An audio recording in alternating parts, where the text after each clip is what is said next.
conteiro! Bom dia! Pode ir chegando, vem todo mundo puxando uma cadeira, entrando. Esse auditório lotado. Gente, como é que vai ser no futuro a gente olhar essa filmagem, esse auditório, todo mundo de máscara? Que loucura, né? Uma loucura. Tempos modernos. Não tem problema, é só manter o distanciamento, mas vai achando uma cadeirinha e vai sentando.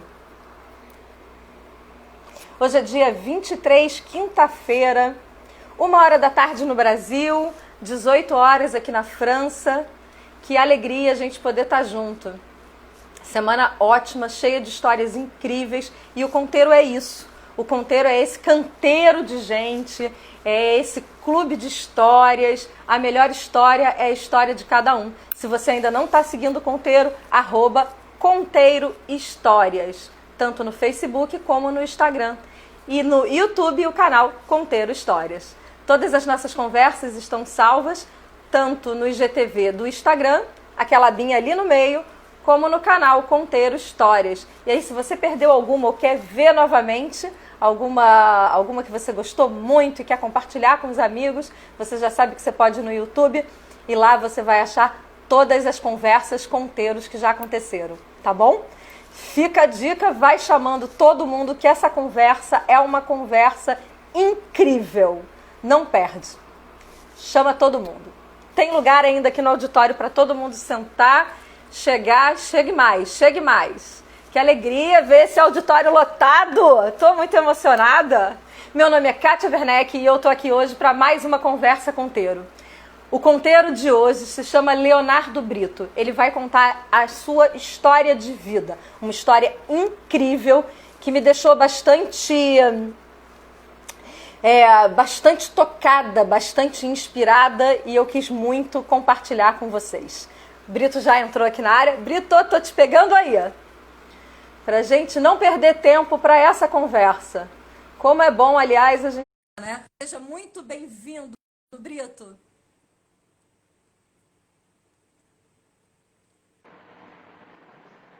Olá, Olá, Kátia. tudo Boa bem? tarde aí para você. Já é quase noite aí em Paris. Quase noite, Obrigado mas aí está pelo ficando convite. sol, Brito, está ficando sol até 10h30 da noite, está uma loucura. Maravilha, maravilha. Maravilha. Deixa eu abrir a porta aqui, que senão fica um eco aqui na sala onde eu estou. Que lugar bonito esse aí, hein? Aqui é um dos ambientes aqui que a gente trabalha, né? Estou aqui na WeWork, aqui na Barra da Tijuca, aqui no Rio de Janeiro. E realmente o espaço aqui é incrível, muito gostoso trabalhar aqui. Pena que está muito vazio, né, em virtude aí da pandemia, mas o ambiente é ótimo, né? Tem bastante. Muito bom. Muito bom, Brito. É sempre um prazer estar conversando com você. Você é um cara, aliás, muito bom de papo. E aí, conhecendo a tua história, a gente vai entendendo o porquê, né? Então, a proposta da nossa conversa é uma conversa super informal. A gente compartilha histórias de vida e a gente entende que essas histórias são fundamentais, porque essa conexão humana dá pra gente uma visão muito boa de vida, né? As histórias de Claro. cada pessoa. E a gente tem começado a história lá atrás, para entender um pouco a trajetória de cada um. Vamos começar com a sua, de quando você Claro, ainda era criança? claro, pode ser, né? Primeiro, assim, muito obrigado, tá, pelo convite, estou me sentindo aí lisonjeado, realmente pelo convite, por poder participar dessa live, né? E parabéns também pela iniciativa, tá, Kátia? Realmente é uma iniciativa muito legal, porque permite com que pessoas comuns possam realmente contar um pouquinho da sua vida, da sua história, e de alguma forma eu imagino que pode estar contribuindo e fazendo diferença na vida de uma outra pessoa também comum, que esteja em qualquer outro lugar do mundo assistindo aí essa live. Tá? Obrigado aí pelo convite. Eu que te Mas, agradeço, Brito. Porque mas também não é enfim, fácil, sabe, contar a história da gente, a gente remexe num baú, né? Nossa, é verdade, né? E a nossa vida está intensa, né? Então, assim, é, contando um pouquinho, iniciando um pouquinho a minha história, né? Hoje eu tenho 47 anos, né, de vida, então, assim, são 47 anos bastante intensos, né? Eu posso dizer que realmente a minha vida sempre foi muito intensa, né? E é muito difícil, né, você tentar resumir tanto tempo em 47 minutos, né? Mas eu acho que tem momentos realmente marcantes, né, que realmente vale a pena aí compartilhar aí com os seus ouvintes da Conteiro. Mas, assim, rapidamente, eu sou filho de um pai baiano, minha mãe é mineira, nasci no Rio de Janeiro, minha esposa é paranaense, tenho um filho nascido em São Paulo, e um que atualmente estuda lá no Mato Grosso do Sul. Então, assim, eu sempre me considerei, né, desde cedo, assim, meio que um cidadão brasileiro, não um carioca, né, por ter nascido aqui. Eu sempre, tanto que muita gente aqui da cidade do Rio de Janeiro nem acha que eu sou carioca, pelo fato do meu sotaque não ser tão puxado, né, com essa. Quando eu estou fora do Rio, as pessoas me identificam rapidamente como carioca, mas aqui na cidade não. É impressionante. Mas a minha família materna é de Minas Gerais, né? E minha família paterna é da Bahia. Até pela proximidade, né, como eu nasci do Rio com Minas, eu sempre tive uma ligação muito grande, muito maior com a minha família materna do que com a minha família paterna. Tanto que até hoje eu não conheço metade dos meus tios por parte de pai, pela distância, né? Agora, da minha família materna, pelo contrário, a gente sempre teve uma proximidade muito grande. Isso é muito legal, né? Você ter uma liberdade, uma proximidade com a sua família, a ponto que se hoje eu precisar chegar na casa de qualquer tio meu, eu posso ir lá dormir, pô, vou ficar uma semana aqui, porque é como se eu estivesse na minha casa. A gente sempre teve essa proximidade muito grande, essa liberdade. E desde a minha infância, a minha vida sempre esteve na rota Rio e Minas, né? Rio e Minas Gerais, uma cidadezinha do interior aqui de Minas chamada Recreio, fica na fronteira aqui com o estado do Rio de Janeiro, na zona da Mata Mineira. Até você me comentou que ontem a live que você fez, coincidentemente, era com uma pessoa de Recreio. Quase um milagre, incrível. Uma cidadezinha de 13 mil habitantes, né? E o Conteiro conhece todo mundo. É quase um milagre. Então, eu sempre tive na minha infância esses dois lados, ou seja, eu era um menino de uma cidade grande, de uma cidade metropolitana, uma das maiores cidades do Brasil, o Rio de Janeiro, estudava aqui, né? Tinha aquela vida de um garoto de cidade grande, e ao mesmo tempo eu tinha aquele lado pé no chão, né? Andar sem chinelo, pé no barro, tomar banho de rio, comer fruta na árvore, coisa típica de uma criança de interior, de uma cidade do interior. Então isso para mim foi muito bom, porque eu nunca tive aquela frescura, né, de um garoto de cidade grande, pô, vamos tomar banho de rio? Ah, não estou vendo o fundo da água, pô. Né, garotos de uma cidade interior tá muito acostumado a isso. Então, a minha infância foi muito gostosa, porque eu passava em torno aí de 3 meses do ano nessa cidadezinha do interior de Minas, subindo árvore, roubando fruta no pé do vizinho, tomando banho de rio, caçando rolinha. Hoje em dia até é complicado falar nisso. Que mais? Até derrubar árvore, bananeira, cortar bananeira e descer no rio eu já fiz. Coisa que hoje eu comento com meus filhos, até tomam um susto. Como assim, papai? Eu já derrubei uma bananeira, cortar, a gente fazia. A bananeira era a nossa prancha de surf, né? Hoje em dia você vai no Wet n Wild, né? Então, assim, a minha infância sempre foi muito rica, né? Em virtude dessa oportunidade que eu tinha de ter uma vivência de uma cidade do interior, de uma criança de uma cidade do interior. E, por outro lado, né, no Rio de Janeiro, eu tinha o convívio, né, de jovens da minha idade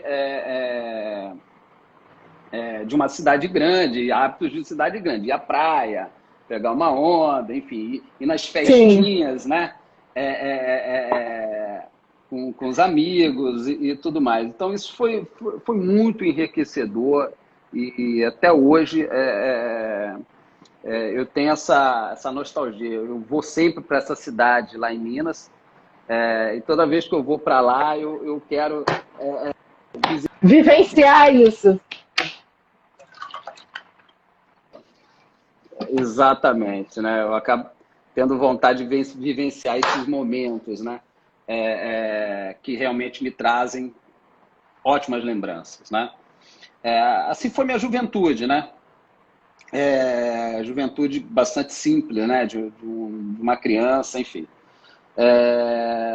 Em um dado momento da minha juventude aconteceu algo bastante marcante, né? Que mudou totalmente a minha vida e da minha família, né? Na época eu tinha somente 12 anos de idade, quando o meu pai, que era um profissional liberal, ele era advogado, enfim, né? Ele se remunerava pelo seu trabalho, né? O sustento vinha em virtude do seu trabalho, do seu esforço, né? E do dia para a noite, na verdade não foi exatamente do dia para a noite, foi no dia que o meu avô faleceu, né? E aí foi um momento bastante difícil. A família, né? Aquele clima pesado, e meu pai estava indo para o enterro dele de carro, do meu avô, e no caminho, para piorar a situação, tô vendo uma mensagem aqui do Breno, um grande amigo, ele mandou um abraço. Um grande abraço para você, Breno. Patinga, Minas, também adoro. Cidade do Aço. Cidade do Aço. Então, nesse caminho, inclusive na ponte Rio-Niterói, o carro do meu pai deu defeito. Então, você imagina, né? Situação já péssima, né? Meu pai indo para o enterro do meu avô junto com a minha mãe, e de repente o carro do meu pai deu defeito na ponte Rio-Niterói, e para piorar a história, naquele momento meu pai sofreu um derrame ali, né? Eu acho que todo o momento gerou esse estresse. E um outro amigão aí, campograndense aí, ó, acabou de mandar, lá de Corumbá, né? Tá uma seca enorme lá na terra dele. Boa tarde, Márcio. Seja bem-vindo aqui na live aí da Conteiro. E o meu pai sofreu um derrame. E aí, a partir daquele momento, a nossa vida virou de cabeça para baixo, porque, como ele era advogado, né, como esse meu amigo Márcio, dependia do seu trabalho para o nosso sustento, e ele não pôde mais exercer a sua atividade profissional. Minha mãe ficou 100% cuidando dele. E aí eu tive que morar com a minha avó, né, lá nessa cidadezinha de Minas, junto com a minha irmã, durante um período. E era um ambiente já familiar, que eu já frequentava desde pequeno, então não houve uma dificuldade na minha adaptação, porque eu já conhecia bem a cidade. Mas eu passei aí os meus 12 anos de idade, né, lá nessa cidadezinha em Minas, foi em 1985. Me lembro que eu acho que foi até no primeiro ano do Rock in Rio, né? Eu queria ir, eu tinha 12 anos, né, e não pude porque eu estava lá em Minas, né? Nem era o momento. E um ano depois eu acabei voltando para o Rio para, obviamente, cuidar do meu pai, da minha mãe, né? Minha irmã ficou naquele momento porque a situação financeira da nossa família não permitia, né? Realmente a gente passou momentos muito difíceis ali, a partir daquele momento. E eu voltei com uma responsabilidade enorme, né? E era uma criança, né, cara? Porque Exatamente. você tinha 13 anos, mais novo do que o meu filho, com uma responsabilidade gigante, né? Exatamente, né? Meu pai não tinha, obviamente, condições nenhuma de trabalho, porque o derrame dele afetou a visão e a própria locomoção. E a minha mãe tinha que ficar cuidando dele em virtude dos cuidados médicos. Ele não tinha nem condições de pagar uma cuidadora para poder fazê-lo, né? Minha mãe era do lar por muitos anos, então assim, não tinha uma experiência profissional que permitisse ela sair e ganhar um nível salarial como o meu pai. Então ela ficou, e quem foi para a rua buscar o sustento fui eu. E, obviamente, um garoto de 13 anos, né? Pensar aí, o que você vai conseguir de emprego, né? Por sorte, né? uma senhora conheceu a minha história, eu comecei a bater porta, eu fui procurar emprego, literalmente, nas agências de emprego aqui do centro do Rio de Janeiro. Foi momentos assim, bastante difíceis, porque eu ia batendo, tu imagina, né? 13 anos, preenchi aquelas fichas de emprego, né? Eu me lembro que eu pegava o jornal O Globo de domingo e tinha muita propaganda nos classificados de agência de emprego. Eu pegava o endereço, né, ia para o centro do Rio e entrava, ia nas agências, preenchia uma ficha lá e colocava lá, emprego, boy, office boy. Né?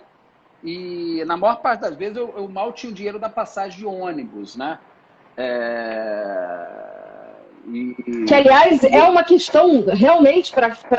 O dinheiro do transporte pesa quando você não tem, né? É bem significativo para você buscar emprego, para tudo mais. São coisas pequenas que não são tão pequenas assim. Às vezes a gente perde essa noção, né? Que quando você tem muito, você não consegue imaginar que, às vezes, para quem não tem, R$1 vale 10, 10 vale 100, 100 vale 1000, entendeu? Às vezes, 2, 3, 5 reais de uma passagem de ônibus é muita coisa. E, às vezes, é o dinheiro que a pessoa vai se alimentar no dia. Isso, muitas vezes, aconteceu comigo naquele momento. De, às vezes, não ter dinheiro da passagem de ônibus, às vezes, ter que pedir para passar debaixo da roleta. Então, assim, eu passei realmente uma fase bastante difícil nessa minha juventude. É difícil até compartilhar, né? Até um pouco emocionante, mas... É difícil. Eu me lembro que em algumas ocasiões, né? Que eu ficava lá no centro do Rio, né? Buscando emprego e tal, né? Com 13, 14 anos, você come igual um boi, né? Eu vejo meus filhos hoje em dia. Eu com fome e... Em algumas ocasiões eu fui doar sangue lá no Hemorrio, ali no Frei Caneca, porque quem já foi doador de sangue sabe bem que tem um lanchinho. Quando você é doa, no final tem um lanchinho, né? E o que eu acho engraçado é que eles não tinham nenhum problema pelo fato de você ser menor de idade. Eu mesmo, não sei se hoje em dia tem, né? Mas talvez, mesmo, né? Uma coisa mudou bastante. Eu me recordo, pelo menos em 2 ocasiões, eu fui doar sangue. De certa forma, foi bom porque eu ajudei alguém e também e se alimentou. Me alimentei. Né? E não tenho vergonha nenhuma em falar sobre isso. Né? E não é para ter, né, Brito? Sua vida, aliás, sim, tudo que a gente que não tem aí é de vergonha do que falar. Exato. E depois, obviamente, de muitas portas, isso eu acredito muito. Eu acho que quando você busca, você acha, você encontra, e ainda mais num país com a liberdade que a gente tem, apesar de todos os desafios. Eu acabei encontrando uma oportunidade de emprego. Depois eu quero até falar um pouquinho mais sobre ela. Foi meu primeiro emprego, né? Num escritóriozinho pequeno, né, de representação comercial. Fui lá, fiz uma entrevista. A responsável pelo escritório gostou de mim, gostou da minha disposição e me contratou para ser mensageiro. Né? Não foi nem boy, mensageiro. Boy foi uma promoção depois. E foi meu primeiro emprego com 14 anos, né, de carteira assinada, eu tenho até hoje. A foto, não, eu ainda tinha cabelo, né, da minha carteira. Então a minha vida profissional começou muito cedo, tá, Kátia? Com 14 anos eu já comecei a trabalhar e nunca mais parei. Nunca mais parei. Então hoje eu estou com 47 anos. Se eu fosse me aposentar pelo INSS com 35 anos de trabalho, daqui a alguns anos mais eu já estaria me aposentando, porque eu hoje tenho, né, trabalho uma carteira assinada desde os 14 anos, né? Então já vai fazer 29 anos. Falta mais pouco. até 34 anos já. Então falta pouco aí para eu me aposentar. Mas foi muito bom, porque o fato de e você começou a trabalhar e ajudava a sua família, né? O que é incrível. Sim. obviamente, eu ganhava muito pouco, né? Eu ganhava um salário mínimo, mas tinha muitos benefícios, né? Tinha um ticket de restaurante, tinha um plano de saúde, tinha um vale transporte. Então, eu deixei de ser mais um peso, um fardo para minha família do ponto de vista de despesas, né? Porque eu me autossustentava e também passei a contribuir dentro de casa, né? Eu pagava a luz, pagava o gás. Naquela época era bujão de gás, né? Hoje em dia, os apartamentos todos modernos já não usam mais bujão de gás. Mas pagava o gás, e também trazia alimento para dentro de casa. Então, isso fez bastante diferença, somado à ajuda também que a gente sempre teve dos nossos familiares, né? Principalmente uma tia minha, né? Chamada Selma, tia Selma, que ela sempre nos ajudou muito, né? Graças a ela e outros tios também, a gente, felizmente, não passou dificuldades maiores, além daquelas que a gente já vivia, né? E profissionalmente foi muito bom, né? Hoje em dia há uma discussão muito grande, né? Em relação a começar a trabalhar cedo, né? Eu mesmo em casa, às vezes, né, eu tenho filhos adolescentes que eu fico pensando, poxa, né? Será que é legal eles começarem a trabalhar na idade que eu comecei a trabalhar? Eu, particularmente, acredito que o fato de eu ter começado a trabalhar muito cedo só me engrandeceu. Hoje eu me considero uma pessoa melhor. Profissionalmente, eu fui muito beneficiado pelo fato de eu ter começado a trabalhar muito cedo na minha vida. Eu acabei galgando posições profissionais ainda bastante cedo, entendeu? Então, vale aí para quem pai, e ganha também o senso de responsabilidade, né, Brito? Talvez essa nossa coisa hoje dos pais quererem... A gente quer, evidentemente, os pais sempre querem dar o melhor para os filhos, né? Hoje e ontem isso sempre foi assim. Mas a gente vai suprindo, e eles não têm nem tempo de sentir falta das coisas. E isso não é bom, de fato, não sentir falta, não criar expectativa, não juntar para ter, né? A coisa, pelo menos assim, eu estou falando da vivência na minha casa, eu me sinto muito culpada, às vezes, pelo Gabriel não ter uma dificuldade para nada, sabe? Uma dificuldade, não, muito longe da gente ser rico e das coisas serem... Não é isso, mas é não ter aquela dificuldade, sabe, para as coisas, porque não cria um senso de responsabilidade, de valorização das coisas, né, cara? Enfim.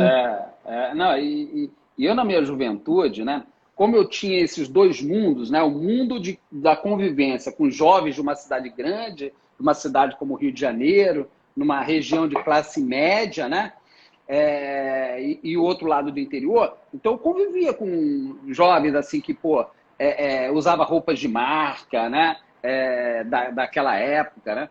E eu gostava muito disso, né? Sempre fui muito vaidoso. E os meus pais não tinham condição nenhuma de me comprar nenhuma roupa de marca. Então, de certa forma, o fato de eu estar trabalhando me permitiu eu também me dar de presente algumas coisas que eu queria ter como criança, né? Que eu vi os meus amigos tinham, né? Então, hoje em dia, isso que você falou é fato. Hoje, meus filhos têm um tênis de marca, tem um celular, e sem muito esforço. Para eu ter uma camisa da Company da época, né? Isso. Que era a marca da moda da época, na década de 80, eu tinha que... eu tinha que trabalhar para poder comprar. E eu ficava super feliz. Até hoje eu me lembro quando eu comprei, né, uma mochila da Company, eu andava até hoje os meus amigos... 30 anos depois, ainda pergunta, você ainda tem aquela mochila da Company que eu andava para todo lugar? Achava que estava tirando uma onda. Então, assim, quando você conquista as coisas que você se esforça para ter, aquilo tem muito mais valor. Você cuida mais, né? Então, realmente, o trabalho, como já dizem, né, dignifica o homem. Ele traz mais responsabilidade e você passa a dar mais valor às coisas que você adquire. Entendeu? E a sua história mostra muito bem isso, que você teve uma vida profissional muito bem sucedida, né? Você trabalhou para multinacionais, você liderou equipes, enfim, você teve uma vida muito rica profissionalmente, tem ainda, a gente vai chegar aí, é que eu fico sempre aí querendo antecipar, mas vou deixar você.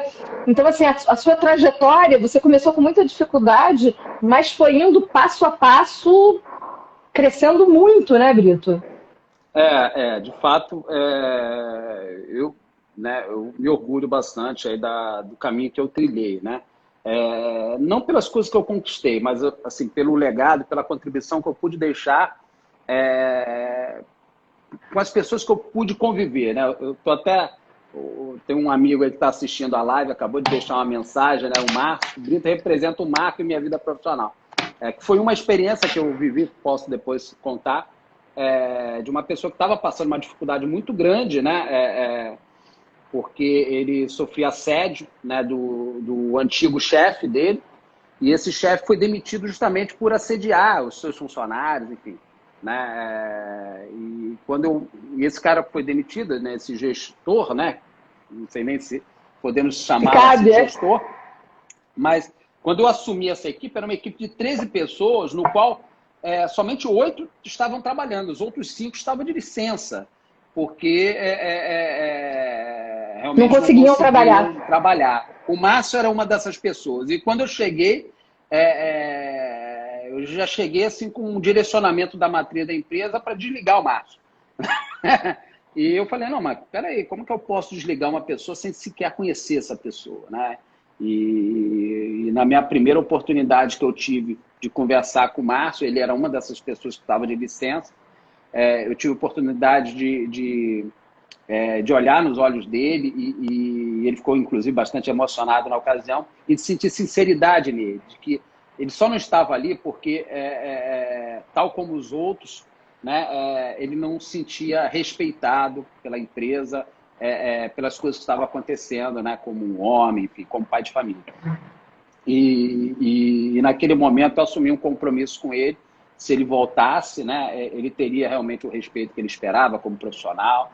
E ele não só voltou para a empresa, como fez um excelente trabalho, foi promovido depois a gestor, a gerente, né, ele passou a ocupar o mesmo cargo que eu ocupava depois, cresceu, depois foi assumir aí a gerência regional e ocupando até um cargo de diretoria hoje num banco aqui no Brasil. Então, assim, uma pessoa que lá atrás estava com muita dificuldade. Então, eu tive a oportunidade de viver muitas experiências assim, né? Eu acredito que tudo isso tem uma origem, né? Vem lá da infância, dessa convivência, né? Tudo isso que eu passei na minha juventude, né? E aos 14 anos, né? 2 anos depois que meu pai sofreu um derrame, aconteceu algo bem especial na minha vida. Eu diria que talvez algo... eu sempre fui uma criança muito agitada, muito levada, né? E aos 14 anos eu tive a oportunidade de conhecer uma religião, né? Eu era católico por ter nascido no Brasil, né? Mas assim, coincidentemente eu não tinha sido nem batizada. Minha mãe nem, apesar dela ter tido uma criação católica, ela nem havia me batizado quando criança, porque ela não sentia essa necessidade de se batizar uma criança, né? Então eu nunca tinha sido batizado, né? Aos 14 anos de idade, e aqui no Rio de Janeiro construiu uma igreja do lado da minha casa, né? E eu passava em frente à igreja ali todo dia e eu via, né, uma igreja muito bonita, tal, aquele movimento, mas não tinha coragem muito de entrar. Até que um dia, né, bateram na minha porta 2 missionários dessa igreja. E aí eles queriam falar com a minha mãe, né? Eu tinha, acho que ainda 13 anos, tal. Foi logo quando eu voltei a morar no Rio. E aí a minha mãe não estava, enfim. Aí, resumo, bati a porta. Foi você. Não recebi, né? Aí, meses depois, eles bateram novamente, né? E aconteceu a mesma situação. Eu não recebi. E aí depois, através de um amigo meu que morava no meu prédio, que começou a frequentar aquela igreja, provavelmente esses mesmos missionários bateram na porta desse amigo e ele recebeu. E aí ele conheceu a igreja e se batizou. Aí depois ele veio me convidar. E aí, através desse meu amigo, eu comecei a ir lá frequentar e assistir aquelas palestras, né, daqueles missionários. E eles me convidaram para se batizar. E eu pensei, puxa, eu nunca fui batizado, né? Pô, vou morrer sem batismo, né? Enfim. E apesar de não ter sido batizado, eu sempre tive uma criação cristã, porque a minha mãe sempre teve uma ligação muito grande com a religião. Ela lia para mim, antes de dormir, livros de histórias bíblicas. Então, desde pequeno, eu conhecia muito as histórias da Bíblia, né? Então, para mim, foi muito fácil entender aquela mensagem. E eu me sentia muito bem com aquelas mensagens, né, daqueles missionários. E quando ele fez aquele convite para mim de se batizar, eu resolvi ponderar, orar, né, pedir uma resposta dos céus, né, e me senti muito bem com aquele convite e acabei me batizando naquela igreja, com 14 anos de idade. Né, conhecida aí como a Igreja Mórmon. Inclusive, eles estão até inaugurando um templo em Paris. E desde os 14 anos eu me tornei aí, um mórmon, né, na verdade um cristão, né, o nome da igreja, a mesma Igreja de Jesus Cristo. E passei a frequentar bastante ativamente essa religião, até que aos 19 anos, essa igreja, eles têm um trabalho missionário, né? A Igreja Mórmon tem um trabalho missionário no mundo todo. E aí eu tive a oportunidade de ter sido convidado para servir como um missionário mórmon. E é bem interessante, porque é um trabalho voluntário, né? Você se voluntaria, você preenche lá um formulário e você manda. Naquela época, por correio. Você mandava para a sede da igreja, né? Para o profeta da igreja, lá, o líder máximo da igreja, vê lá o teu chamado, ele faz uma ponderação e vê onde a igreja precisa de missionário, né? Você nem sabe para onde vai quando você não manda? Não sabe para onde vai, então assim, tem cada história extraordinária, né? E você fica naquela ansiedade, né? Normalmente todo mundo quer ir para os melhores lugares, né?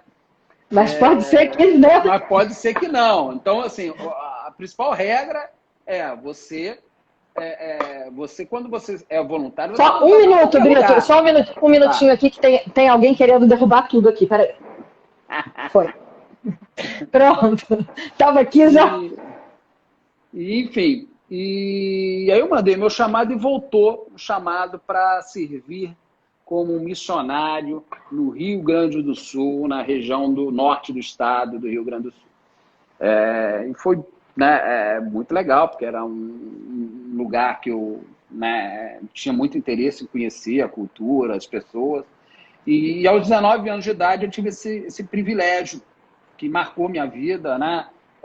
Foi um momento muito difícil para mim, porque assim, naquele momento eu cuidava dos meus pais, né? Sim. A minha mãe cuidava diretamente do meu pai e eu trabalhava, né, para contribuir com o sustento, e a outra parte vinha dos meus filhos. E foi muito difícil tomar essa decisão, porque, puxa, quem é que vai cuidar do meu pai, da minha mãe, eu ficando 2 anos fora? Então eu fiquei assim, algumas noites pensando, sem dormir, até que eu me apeguei aí a uma passagem bíblica, né, que hoje está em Mateus, né? Eu não me lembro exatamente o versículo, mas o Google responde, é muito fácil. Mas a passagem diz exatamente assim. Se alguém escrever no Google agora, vai achar exatamente onde está o versículo. Diz: aquele que largar pai ou mãe, irmãos ou irmãs, família, por amor do meu nome, receberá 100 vezes mais e herdará a vida eterna. É exatamente assim que fala o versículo. Então, quando eu li aquilo bateu. Eu estava buscando uma resposta, se eu deveria ir ou não. Aquilo bateu tão profundamente no meu coração que eu não tive dúvidas de que eu precisava fazer aquele trabalho. E dá um break aqui. É difícil, eu tô... E eu aceitei aquele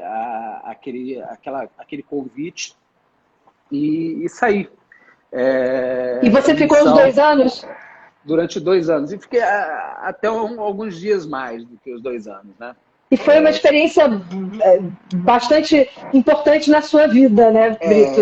Eu diria que mudou totalmente a minha vida, pelas coisas que eu tive a oportunidade de servir e pelas pessoas que eu pude ajudar, que até hoje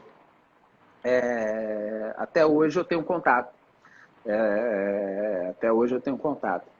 E o mais milagroso de tudo, que aquela promessa bíblica, realmente ela aconteceu, porque 2 anos depois, quando eu voltei,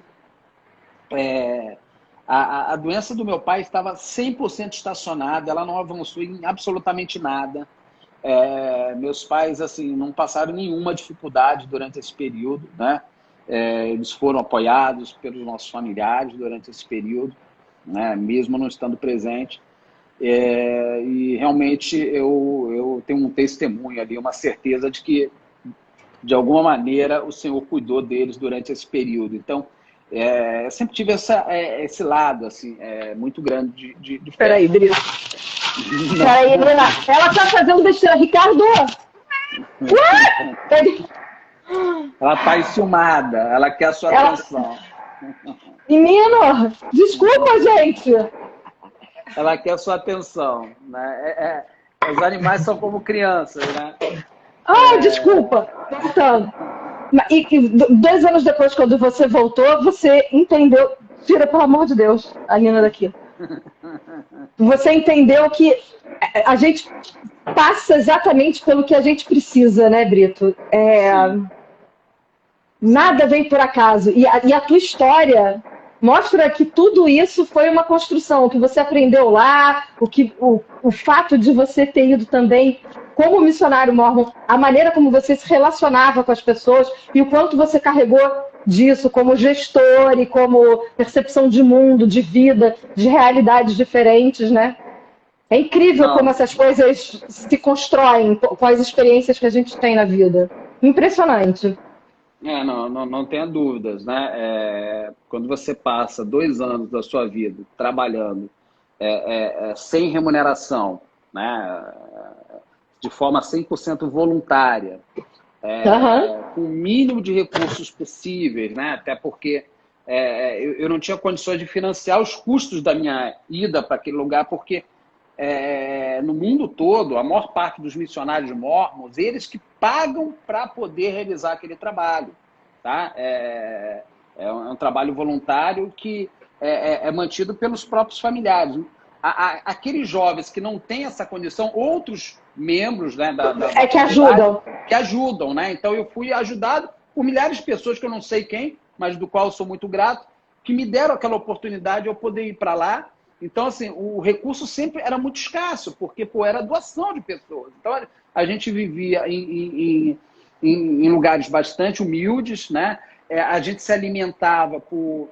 Quem fazia os nossos almoços eram os membros, então cada dia a gente almoçava numa casa diferente. Então era muito interessante, porque em determinado dia eu almoçava na casa de uma família muito rica. No outro dia eu almoçava na casa de uma família que morava numa comunidade, né? Em outros dias, às vezes, eu ia para uma casa para comer uma comida que eu não gostava. Então, assim, mas era o que eu tinha. E eu não podia fazer a desfeita de uma família, às vezes, muito humilde, que fez com tanto carinho aquilo para dividir com a gente e não me alimentar. Então, assim, até porque para eles era uma bênção dar aquele almoço para aqueles jovens missionários que estavam ali, né? Então, assim, foi uma experiência enriquecedora para a minha vida, que até hoje eu me marco, os amigos que eu convivi nessa época, a gente tem contato até hoje, né? Graças aí à tecnologia, a gente tem grupos, né? Inclusive há 3 semanas o nosso presidente, né? Que hoje já está quase aí com 90 anos, foi a pessoa que cuidou da gente nesse período, né? Ele é um mexicano, inclusive. Fez aí uma live, né, com a gente. uma conferência pela internet, pelo Zoom, com todos os ex-missionários daquela época. E realmente foram uns 2 anos extraordinários, que eu sempre me emociono quando eu falo deles, pelas experiências assim maravilhosas que eu vivi. Então, eu tenho uma ligação muito grande com o Rio Grande do Sul por causa disso, né? Toda vez que eu vou para lá, que o avião pousa ali no aeroporto Salgado Filho, o coração meu coração bate mais forte, né? Sim. Por tudo que eu vivi naquele solo, que para mim é um solo sagrado, um solo bastante especial, né? Brito, aí eu vou fazer um pulo, vou dar um saltinho com você. Você depois teve uma carreira, você voltou, começou a galgar a sua vida profissional, teve uma carreira super bem sucedida, ficou 20 anos no mercado financeiro e, de repente, mais uma vez, você faz uma revolução na vida e resolve empreender. Conta para mim um pouco disso. Ah, claro, né? Enfim, você já deve ter percebido que eu sou uma pessoa que não gosto de rotina, né? Enfim, eu me incomodo em ficar fazendo a mesma coisa por muitos anos. E desde que eu voltei de missão, né? Logo que eu comecei a trabalhar nessa área, foi uma área que realmente eu cresci muito, né? Me permitiu aí conquistar muitas coisas, conhecer o mundo, né? Conhecer outros países, né? Adquirir alguns bens, né? Então foram 20 anos trabalhando numa mesma indústria, praticamente em 3 empresas, né? Eu diria 4 empresas, né? Em 20 anos, né? Da minha vida. E eu sempre gostei muito de viajar, né? Então, nesses 20 anos, eu tive a oportunidade, né, à medida que a minha condição financeira foi melhorando, né, de viajar por vários lugares, né, no Brasil, no mundo. Morei em vários lugares, morei em 5 estados diferentes nesse período, né? E eu sempre tive uma vontade, um desejo de, em algum momento da minha vida, né, quando eu fosse pendurar as chuteiras ali naquela atividade, de empreender em algo, né? Eu pensava em muitas coisas, né? E a tecnologia ela veio, né, com as redes sociais, com os aplicativos, né? E eu comecei a me apaixonar por essa área, né, como um usuário. E eu comecei a pensar em ideias que eu pudesse usar a tecnologia para poder impactar pessoas no mundo todo. E eu sempre pensei muito grande também, né? Eu cheguei, puxa, eu sempre pensei em criar algo que eu pudesse impactar o máximo de pessoas possíveis, né? Em deixar uma marca, um legado para as pessoas que vierem depois. E aí eu, né, tive a oportunidade em 2015 de fazer um curso de pós-graduação na UFRJ, na COPEAD, que é a Escola de Negócios da UFRJ aqui no Rio.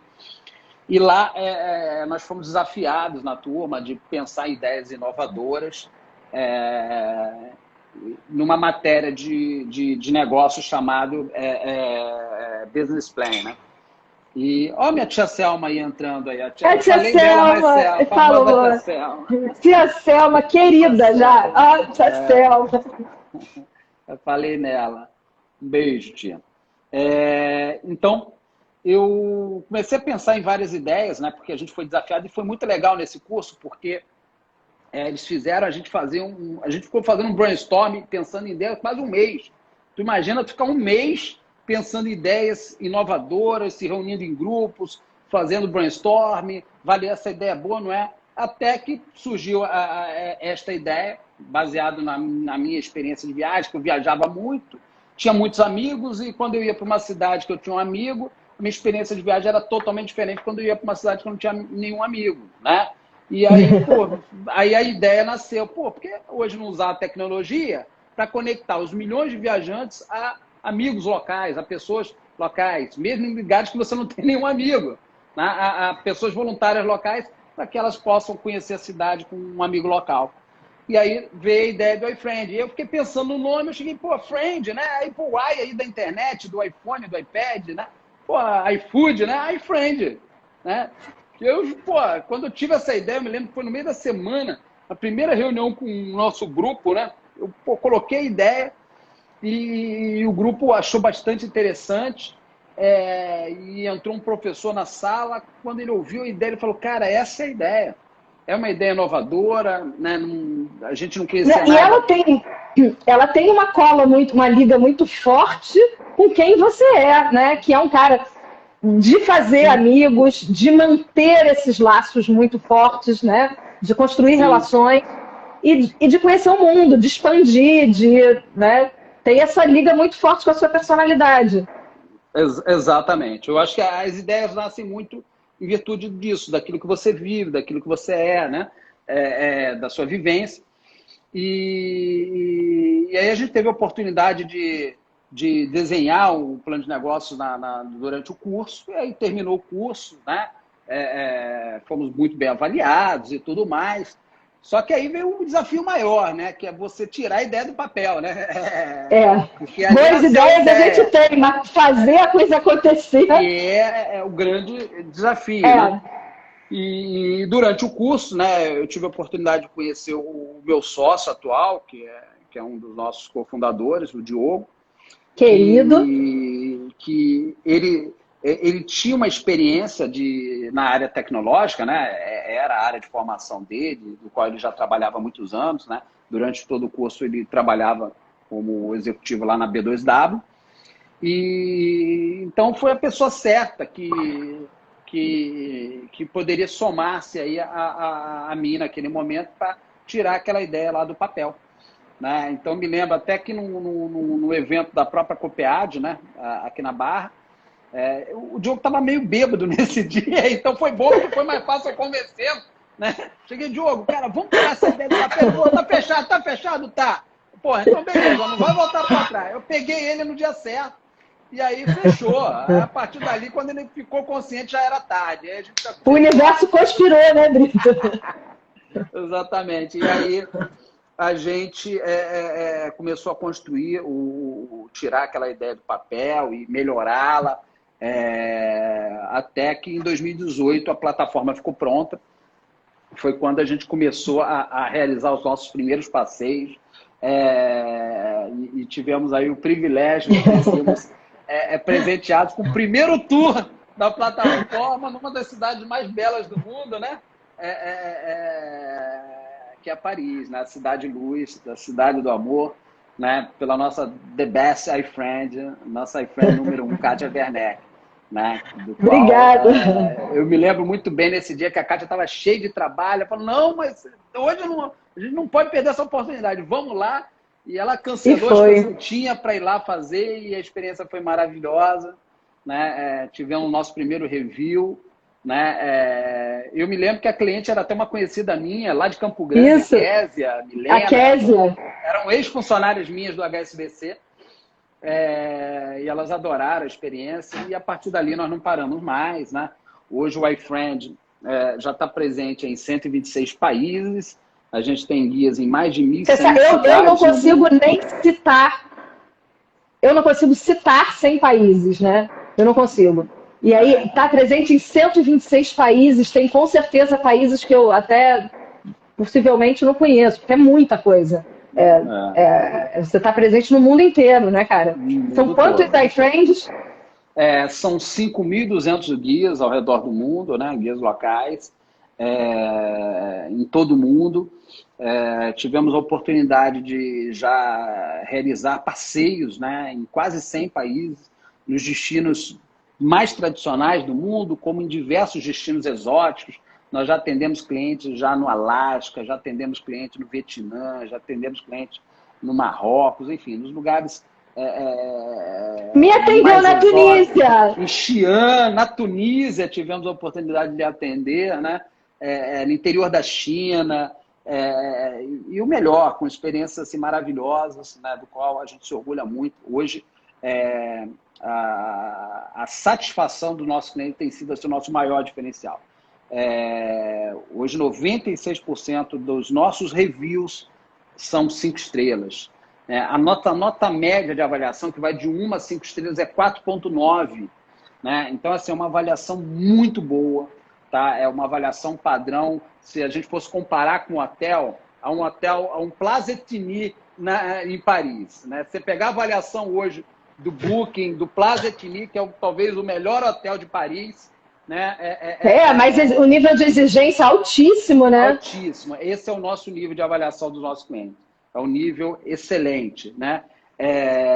Então, isso realmente é um orgulho. E o grande desafio é escalar, mantendo esse nível de qualidade, né?